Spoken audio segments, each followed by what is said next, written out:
In our language tunaita resourcer. You know this. In our language we call it resourcer. This one in our language tunaita spinach. Hakuna difference from Swahili and English. Spinach. Na hii unaijua hii ni gani? Hii tunaita ensovonso in our language. I don't know whether in your language, how do you call it? Let's see in the comment section. And friends, don't forget to subscribe. Don't forget to comment.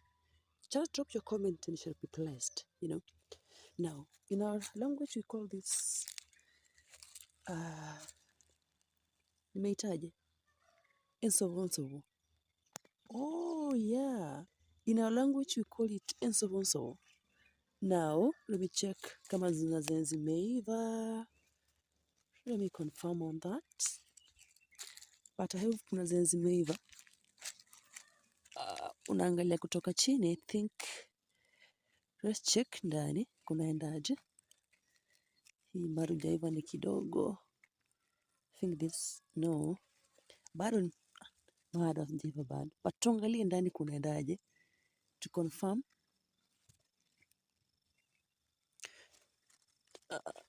Let's check moja. Inakaje ndani. So here. Let's check that. Hajaiva lakini.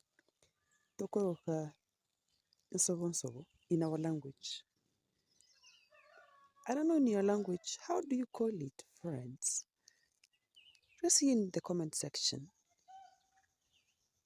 But in our language, ensovonso bado hajaiva. Ikiiva inaka brown ni color, but bado inaka green, bado hajaiva bado. At the same time,